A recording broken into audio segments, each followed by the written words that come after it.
Hello friends, this is Neetu and welcome to red exam prep. आज हम discuss करेंगे models का थर्ड पार्ट, जिसमें हम डिस्कस करेंगे मॉडल्स के कुछ एग्जाम्पल्स। इससे पहले जब हमने दो पार्ट को डिस्कस किया है तो उनमें जब हमने मॉडल को पढ़ा था तब हमने उनमें मॉडल्स के एग्जाम्पल्स भी साथ में देखे थे। आज इस वीडियो में हम कुछ स्पेसिफिक एग्जाम्पल्स देखेंगे मॉडल्स के। तो चलिए वीडियो को स्टार्ट करते हैं।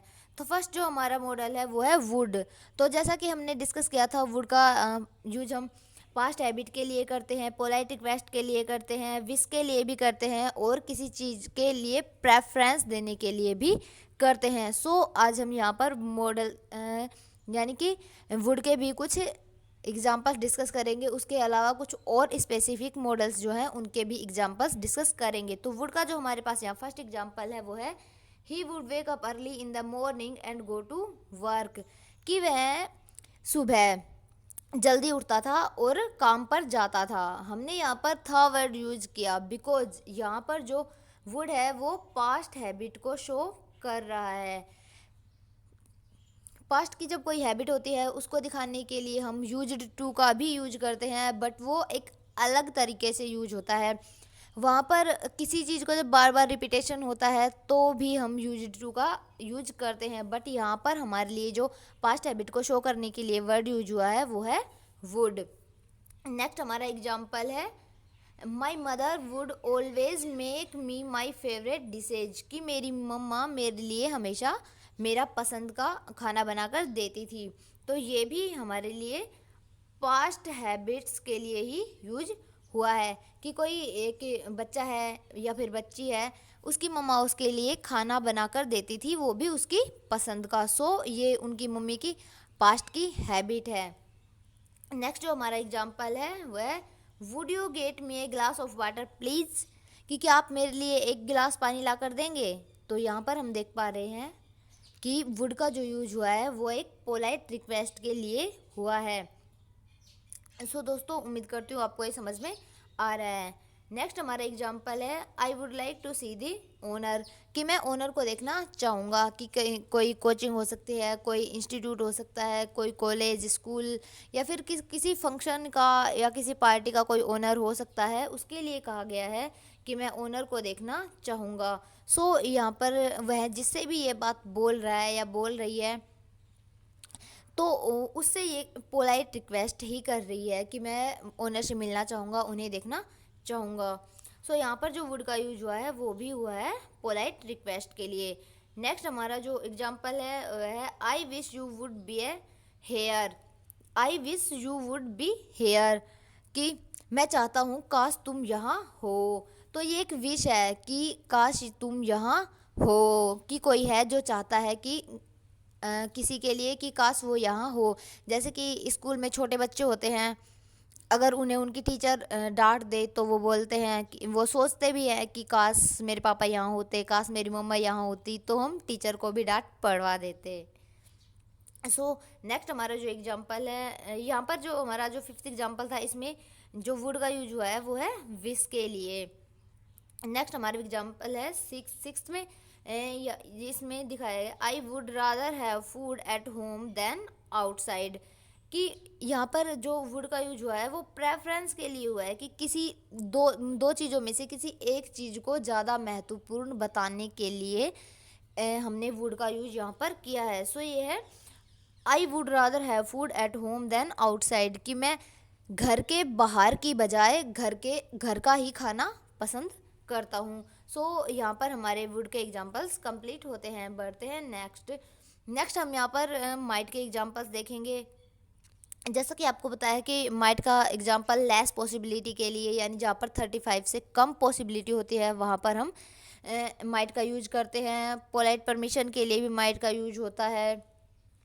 और ये मे का पास्ट पार्टिसिपल भी है। और किसी चीज़ को गैस करने के लिए भी हम माइट का यूज करते हैं। तो हमारा माइट का जो फर्स्ट एग्जांपल है वो है it might rain today.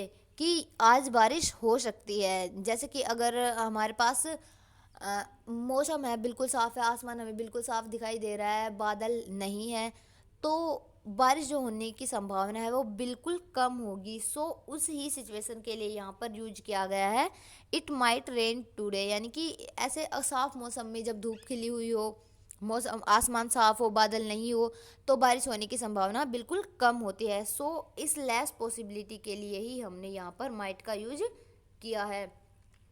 Next हमारा एग्जाम्पल है, might I go to get the files, क्या मैं फाइल्स लेने जा सकता हूँ। तो कोई स्टूडेंट है जो अपनी टीचर से पूछ रहा है कि क्या मैं फाइल्स लेने चला जाऊँ या क्या मैं फाइल्स लेने जा सकता हूँ। तो यहाँ पर हमने परमिशन के लिए भी माइट का यूज किया है। जब हम किसी चीज़ की परमिशन लेते हैं तो परमिशन के लिए हम, जब इनफॉर्मल परमिशन होती है वहाँ पर हम कैन का यूज करते हैं, फॉर्मल परमिशन के लिए हम मे का यूज करते हैं। बट जब हम किसी से पोलाइटली रिक्वेस्ट कर रहे हो किसी चीज़ की परमिशन के लिए, तब हम वहाँ पर माइट का यूज करते हैं, बिकॉज माइट जो है वो मे से भी ज़्यादा पोलाइट होता है। सो यहाँ पर परमिशन के लिए हमने माइट का यूज किया है। नेक्स्ट एग्जाम्पल है, that might be the new guard, कि वह किसी गार्ड को देख के कह रहा है कि हो ऐसा लग रहा है कि यह नया गार्ड है। सो वो गैस करने की कोशिश कर रहा है, जैसे उसने पहले कभी किसी और गार्ड को देखा हो, तो वह गैस करने की कोशिश कर रहा है कि इसे देखकर ऐसा लगता है जैसे कि यह एक नया गार्ड है। सो यहाँ पर हमने जो माइट का यूज किया है वो गैस करने के लिए किया है। सो उम्मीद करती हूँ आपको माइट का यूज समझ में आया है। नेक्स्ट बढ़ते हैं सेल की तरफ। तो यहाँ पर हम देखेंगे सेल के यूज।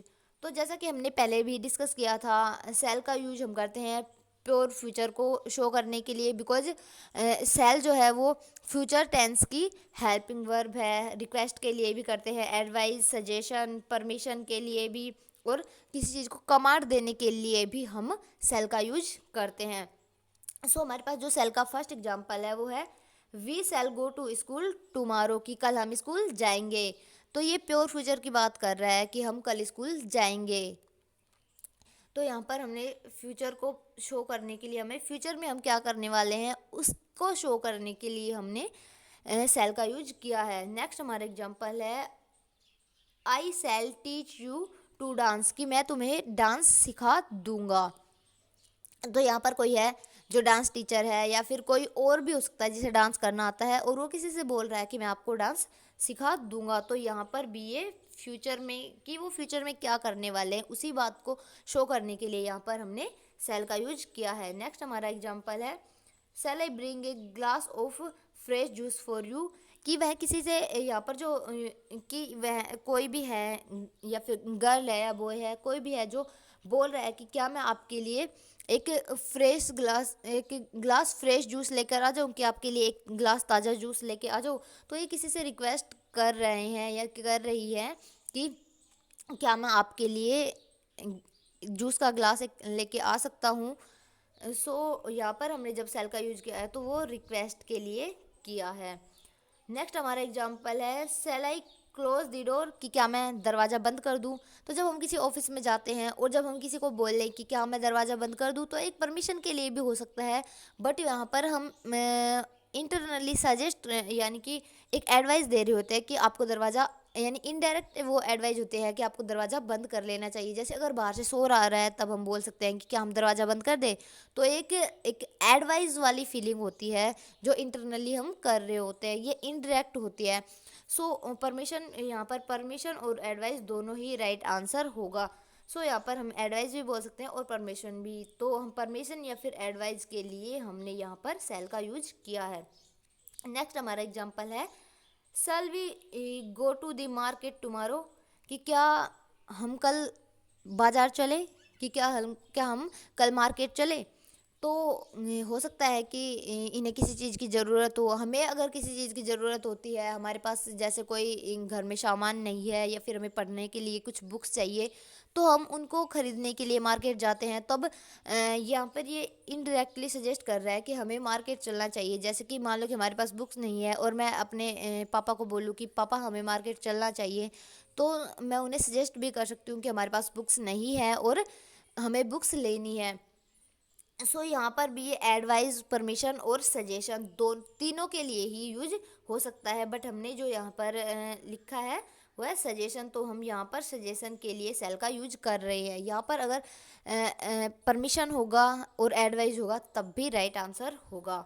नेक्स्ट हमारा एग्जाम्पल है, you shall gate a reward for your achievement, कि तुम्हें अपने अचीवमेंट के लिए एक रिवॉर्ड मिलना चाहिए कि तुम्हें तुम्हारे जो अचीवमेंट है, तुम्हारी उपलब्धियों के लिए तुम्हें रिवॉर्ड मिलेगा, कोई गिफ्ट, कोई इनाम मिलेगा। सो यहाँ पर एक प्रॉमिस और एश्योरेंस किया जा रहा है कि किसी को श्योर किया जा रहा है कि आप किसी से प्रॉमिस किया जा रहा है और किसी को श्योर किया जा रहा है कि आपने जो किया है, आपने जो काम अच्छा किया है उसको अप्रिशिएट कर रहे हैं और कह रहे हैं कि आपको इस उपलब्धि के लिए, इस काम के लिए रिवॉर्ड मिलेगा। तो यहाँ पर हमने किसी से प्रॉमिस करने के लिए और किसी को एश्योर करने के लिए सेल का यूज किया है। नेक्स्ट एग्जांपल है you shall go to your room, कि तुम्हें अपने रूम में जाना चाहिए, कि तुम अपने रूम में जाओ। कि कोई भी, जैसे कि हमें मम्मी पापा बोल देते हैं या फिर कोई टीचर है जो बोल रहे हैं किसी स्टूडेंट को कि तुम्हें अपने रूम में जाना चाहिए। सो यहाँ पर हमने जो सेल का यूज किया है वो किसी को कमांड देने के लिए किया है। यहाँ तक की चीज़ें अगर आपको समझ में आई है तो वीडियो को लाइक कर दीजिए। बढ़ते हैं नेक्स्ट हमारा जो मॉडल है वो है शुड। तो यहाँ पर हमारे पास शुड का, जैसा कि आपको पता है कि शुड का यूज हम ड्यूटी के लिए करते हैं, किसी डिजायरेबल किसी यानी हमारी कोई इच्छा होती है उसके लिए भी हम शुड का यूज करते हैं। किसी को एडवाइस देने के लिए भी हम शुड का यूज़ करते हैं। किसी चीज़ की पॉसिबिलिटी को शो करने के लिए और संभावित स्थिति की, यानी कि जैसे कि कुछ होने वाला है कि ऐसा भी हो सकता है, तो किसी प्रोबेबल जो प्रोबेबल कंडीशन होती है उसके लिए भी हम शुड का यूज करते हैं। तो शुड का जो हमारा फर्स्ट एग्जांपल है यहाँ पर वो है we should go to school every day, कि हमें स्कूल डेली जाना चाहिए। कि ये कोई भी हमें भी कह सकता है, हम भी कह सकते हैं, और ये हमारी ड्यूटी है कि हमें डेली स्कूल जाना चाहिए। तो यहाँ पर हमने जो शुड का यूज किया है वो ड्यूटी के लिए किया है, कि अपनी जिम्मेदारी की, हमारी जिम्मेदारी है कि हम डेली स्कूल जाएं और पढ़ें। नेक्स्ट एग्जांपल है you should not be late for work, कि तुम्हें काम के लिए यानी काम पर आने के लिए तुम्हें लेट नहीं होना चाहिए। तो ये एक ओब्लिगेशन भी है और एक डिजायर भी है, कि कोई बॉस है जो अपने वर्कर से कह रहा है कि तुम्हें काम पर लेट नहीं आना चाहिए, तुम्हें काम के लिए लेट नहीं होना चाहिए, टाइम पर आना चाहिए। तो वो एक तरह से उसके लिए ओब्लिगेशन भी है कि तुम जल्दी आओ, और दूसरा है कि वो बॉस की डिजायर है कि वो काम के, उनके जो वर्कर्स हैं वो काम पर जल्दी आए। तो यहाँ पर जो हमने शुड का यूज किया है वो ओब्लिगेशन और डिजायर के लिए किया है। नेक्स्ट हमारा एग्जांपल है you should exercise more often, कि तुम्हें ज़्यादा एक्सरसाइज करनी चाहिए। तो जैसे कि अगर कोई ऐसा ह्यूमन बीइंग है जिसके अंदर ज़्यादा वेट है या फिर उनकी तबीयत कुछ ख़राब रहती है, हेल्दी नहीं है, तो हम उन्हें सजेस्ट कर सकते हैं, उन्हें एडवाइस दे सकते हैं कि आपको ज़्यादा एक्सरसाइज करनी चाहिए ताकि वेट लॉस भी हो जाए वेट लॉस के लिए भी। और अगर उनकी तबीयत ठीक नहीं रहती है तो जो जैसा आप जानते हैं कि एक्सरसाइज हमारी हेल्थ के लिए अच्छे होते हैं और हेल्दी रहने के लिए हमें एक्सरसाइज करने चाहिए। सो यहाँ पर हमने जो ये शुड का यूज किया है वो किसी को एडवाइस देने के लिए किया है। सो यहाँ पर जो शुड का यूज हुआ है वो है एडवाइजेबिलिटी के लिए। नेक्स्ट एग्जांपल है he should be at the office by now, कि वह किसी के लिए किसी चीज़ को गैस करके कह रहे हैं कि उन्हें इस टाइम ऑफिस में होना चाहिए। जैसे कि अगर हम कहीं पे जा रहे हैं, अपने कॉलेज में जा रहे हैं, अपने स्कूल में जा रहे हैं और हमें ढूंढना है अपने प्रिंसिपल सर को, तो हम किसी चीज़ को गैस करते हैं और सोचेंगे कि वो प्रिंसिपल सर है तो वो ऑफिस में ही होंगे। तो जैसा कि प्रिंसिपल सर है तो उनके ऑफिस में होने की पॉसिबिलिटी सबसे ज़्यादा है। सो हम कह सकते हैं वहाँ पर कि सर ऑफिस में ही होंगे। सो यहाँ पर हमने जब शुड का यूज किया है तो वो पॉसिबिलिटी को शो करने के लिए किया है। नेक्स्ट एग्जाम्पल है if he should see me there he will be happy, कि अगर वह मुझे वहाँ देखेगा तो वह बहुत खुश होगा। सो यहाँ पर हम किसी यानी प्रोबेबल कंडीशन है कि वह मुझे वहाँ पर देखेगा तो खुश होगा। जैसे कि अगर हम कहें कि अगर हम स्कूल जाते हैं तो हमारे फ्रेंड्स हमें स्कूल में देखकर खुश होंगे। सो एक संभावित यानी कि प्रोबेबल कंडीशन है कि हो सकता है, यानी कि संभावना है इस बात की ज़्यादा कि हमें स्कूल में देखकर हमारे फ्रेंड्स खुश होंगे। सो यहाँ पर हमने जब शुड का यूज किया है तो वो क्या है प्रोबेबल कंडीशन के लिए, यानी किसी चीज़ की होने की जब संभावना ज़्यादा है तो हम वहाँ पर शुड का यूज भी करते हैं। नेक्स्ट जो एग्जांपल है वो है लिव ऑन टाइम, वह live on time लेस्ट you should miss the train, कि या तो टाइम से चले जाओ वरना तुम्हारी ट्रेन निकल जाएगी। तो एक सजेशन है। तो यहाँ पर हमने जब शुड का यूज किया है तो एक सजेशन के लिए किया है कि या तो जल्दी से चले जाओ वरना तुम्हारी लेट जो ट्रेन है वो छूट जाएगी, तुम ट्रेन को मिस कर दोगे। तो दोस्तों यहाँ पर एक बात याद रखना कि जहाँ पर भी लेस्ट का यूज होता है वहाँ पर शुड का यूज हर हमेशा होता ही होता है। लेस्ट और शुड का पेयर बनता है और ये पेयरिंग वर्ड्स हैं, ये आपको याद कर ही लेना चाहिए। जो लेस्ट और शुड है ये हमारे लिए हमारे पास लिंकिंग डिवाइस में भी यूज़ होते हैं कि जब भी हमारे पास लेस्ट का यूज होता है तो उसी सेंटेंस में लेस्ट के आगे की तरफ कहीं भी, यानी कि लेस्ट अगर यहाँ है तो इधर कहीं भी शुड का यूज होगा। अगर शुड का यूज नहीं है, शुड के अलावा किसी वर्ड को यूज, स्पेसिफिक वर्ड को यूज किया गया है, जैसे लिंकिंग डिवाइस के किसी वर्ड को या फिर किसी मॉडल को यूज किया गया है तो सेंटेंस रॉन्ग होगा, क्योंकि लेस्ट के साथ ऑलवेज शुड का ही यूज होता है। ये बात आप नोट कर लीजिए। यहाँ पर भी लिखा हुआ है शुड आफ्टर लेस, कि लेस्ट के बाद हमेशा शुड का ही यूज होता है। सो बढ़ते हैं नेक्स्ट जो हमारा मॉडल है वो है मस्ट। तो मस्ट का जैसा कि आपको पता है कि मस्ट का यूज ड्यूटी के लिए होता है, ओब्लिगेशन के लिए होता है, किसी यानी कि कोई एक कंडीशन हो जिसमें हमें वो काम करना ही पड़े, ज़रूरी हो, तो उस नेसेसिटी के लिए भी होता है। जैसे हमें कोई स्पेसिफिक रूल्स फॉलो करने हो, जैसे हमारा लॉ है तो लॉ के ऑर्डर्स को फॉलो करना पड़े तो वहाँ पर भी हमें मस्ट का यूज करना होता है। कंपल्सन के लिए भी मस्ट का यूज होता है और प्रोहिबिशन के लिए भी मस्ट का यूज होता है। फर्स्ट हमारा एग्जांपल है द चिल्ड्रन मस्ट ओबे दियर पेरेंट्स, की चिल्ड्रंस को यानी कि बच्चों को अपने पेरेंट्स की रिस्पेक्ट करनी चाहिए, उनका आदर करना चाहिए, उनका सम्मान करना चाहिए। तो ये बच्चों की ड्यूटी है। तो जब एक पॉसिबिलिटी हो, यानी कि किसी काम को करना ज़रूरी हो, यानी कि हमारे ऊपर प्रेशर हो किसी की, जैसे कि हमारे लिए मॉरल ड्यूटी है कि हम पेरेंट्स की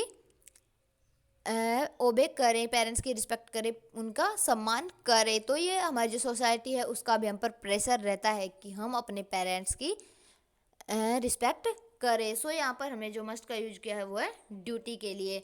नेक्स्ट एग्जांपल है we must not steal money from anyone, कि हमें किसी भी व्यक्ति का यानी किसी भी ह्यूमन का कोई धन यानी उनके मनी, उनके पैसे नहीं चुराने चाहिए। तो ये भी हमारी ड्यूटी है कि हम किसी का सामान ना चुराएं, ऑनेस्ट रहें और ऑनेस्टली अपनी लाइफ को स्पेंड करें।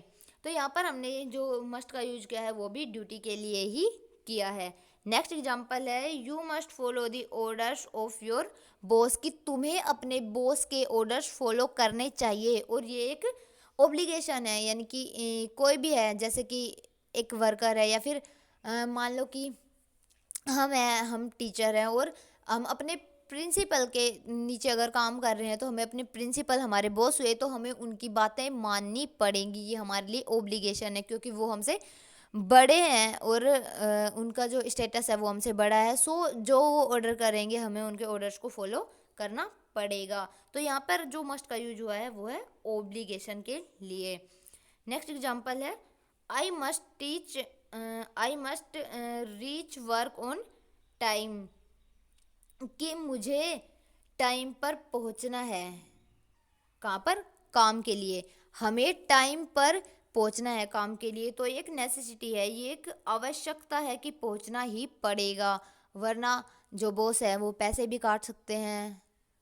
हो सकता है हमारी जो सैलरी है वो कम कर दे, हमारा काम टाइम पे नहीं होगा तो हो सकता है हमें ड्यूटी से ही निकाल दे। सो हमारे लिए काम पर पहुंचना हमारे लिए क्या है, ये एक नेसेसिटी है, हमारी ज़रूरत है और ये एक ओब्लिगेशन भी है। सो यहाँ पर हमने जो मस्ट का यूज किया है वो यूज किया है नेसेसिटी के लिए।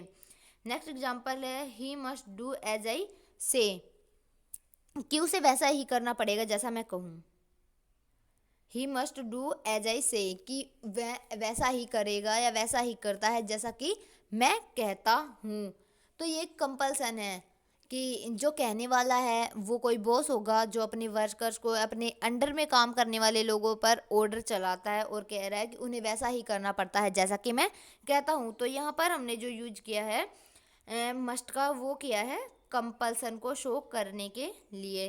नेक्स्ट एग्जाम्पल है you must not smoke in public palace, कि आपको पब्लिक पैलेस में स्मोकिंग नहीं करनी चाहिए। स्मोकिंग अच्छी हैबिट नहीं है। सो ये स्मोकिंग एक एडिक्शन है और हमारी हेल्थ के लिए हार्मफुल है। सो हमें पब्लिक प्लेस में स्मोकिंग नहीं करनी चाहिए। और ये एक प्रोहिबिशन है जो कि लॉ ने भी इसे प्रोहिबिट किया है कि हम स्मोकिंग नहीं कर सकते, अदरवाइज हम पर जुर्माना लगेगा, फाइन लगेगा। सो यहाँ पर हमने जो मस्ट का यूज किया है वो प्रोहिबिशन के लिए किया है। उम्मीद करती हूँ आपको मस्ट के भी यूज सारे समझ में आए होंगे। बढ़ते हैं नेक्स्ट हमारा जो मॉडल है और जो हमें सबसे ज़्यादा देखने को मिलते हैं वो है कैन और दूसरा है मे, जिन्हें हम भी अपने लाइफ में सबसे ज़्यादा यूज करते हैं। सो कैन का हमारे पास जो फर्स्ट एग्जांपल है वो है can I go to the market, क्या मैं मार्केट जाऊँ। यानी कि अगर हम अपने पेरेंट्स से पूछे तो हम बोलेंगे कि can I go to the market, क्या हम मार्केट जाएं, क्योंकि कैन का यूज हम इनफॉर्मल परमिशन के लिए करते हैं। जैसे कि अगर हमसे कोई छोटा है, यानी कि अगर प्रिंसिपल सर किसी टीचर की क्लास में जाए तो वो ऐसे ही बिल्कुल नहीं बोलेंगे कि मे आई कम इन सर, क्योंकि जो टीचर है उनका स्टेटस प्रिंसिपल से नीचे है। इसलिए जब वो क्लास में जाए तो या तो डायरेक्ट जा सकते हैं या फिर अगर इनफॉर्मली बोलना चाहे तो वो बोल सकते हैं कैन आई कम इन। सो यहाँ पर आप समझ पा रहे हैं कि हम कैन का यूज परमिशन के लिए करते हैं। तब या तो बड़े स्टेटस वाले छोटे से बोलते हैं तब कैन का यूज करते हैं, या फिर इनफॉर्मल परमिशन के लिए हम कैन का यूज करते हैं।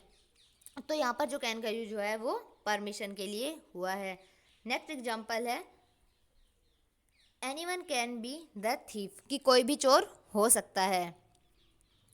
जैसे कि यहाँ पर एक आप सपोज कीजिए कि आप ट्रेन में ट्रैवल कर रहे हैं तो आप अपना सामान खुद ही सिक्योर रखते हैं। अपने जो सामान की सिक्योरिटी है आपकी खुद की जिम्मेदारी है, आप उसका ध्यान रखते हैं। आप नाइट में सोते नहीं हैं ताकि आपका सामान चोरी ना हो, क्योंकि आपके माइंड में वहाँ पर भी हमारे पास, यानी कि अगर मैं भी हूँ तो हमारे माइंड में वहाँ पर एक ही चीज़ आती है कि कोई भी चोर हो सकता है, कोई भी हमारा सामान चुरा सकता है। सो यहाँ पर पॉसिबिलिटी है, सब चोर नहीं है बट फिर भी पॉसिबिलिटी है कि कोई भी चोर हो सकता है, क्योंकि हमें तो नहीं पता कि कौन चोर है और कौन चोर नहीं है।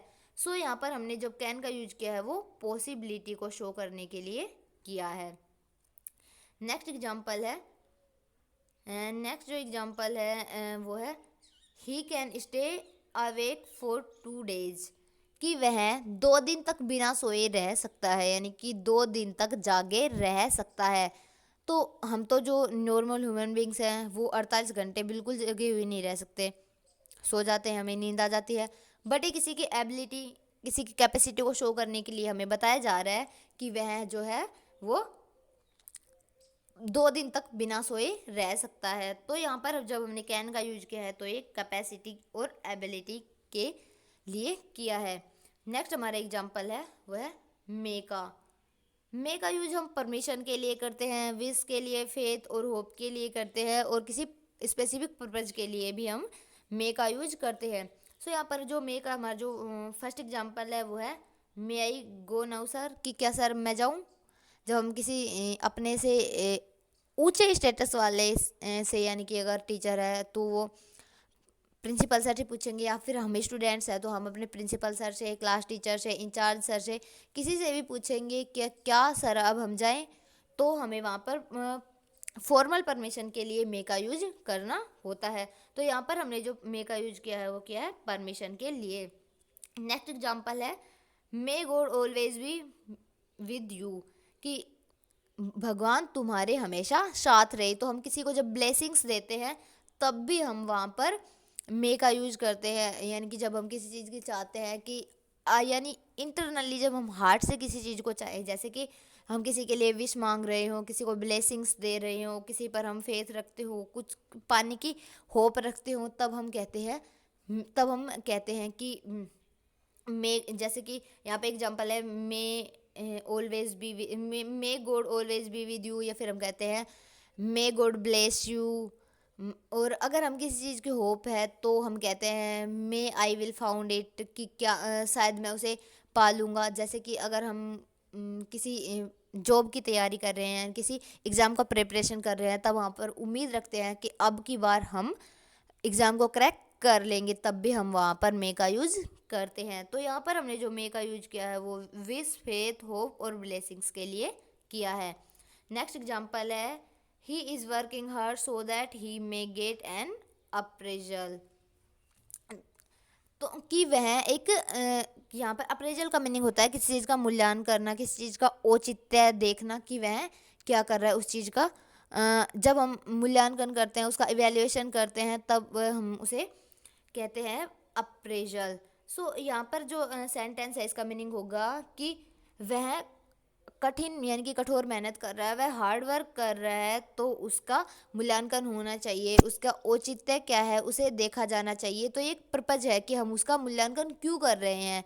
तो हम एक बार जैसे कि कोई स्टूडेंट है जो हार्ड वर्क करता है, तब हम उसे इवेलुएट करके देखते हैं कि ये हार्ड वर्क कर रहा है और कहाँ तक इसने हार्ड वर्क कर लिया है और कितनी इसे ज़रूरत है। सो यहाँ पर हमने किसी एक पर्पज को शो करने के लिए मे का यूज किया है। तो उम्मीद करती हूँ दोस्तों यहाँ तक की चीज़ें आपको पसंद आई है और अगर समझ में भी आई हैं, और अगर आपको कुछ समझ में नहीं आया है तो आप कमेंट करके मुझे बता दीजिए, मैं आपके सारे कमेंट्स के आंसर देती हूँ। और अगर आपको वीडियो पसंद आता है तो चैनल को लाइक शेयर सब्सक्राइब कीजिए, अपने दोस्तों के साथ वीडियो को शेयर कीजिए ताकि उन्हें भी हेल्प मिल सके। और finally thanks for watching and B smiling. पढ़ते रहिए, हंसते रहिए, मुस्कुराते रहिए। मिलते हैं अपने नेक्स्ट वीडियो में, तब तक के लिए टेक केयर। जय हिंद, जय भारत।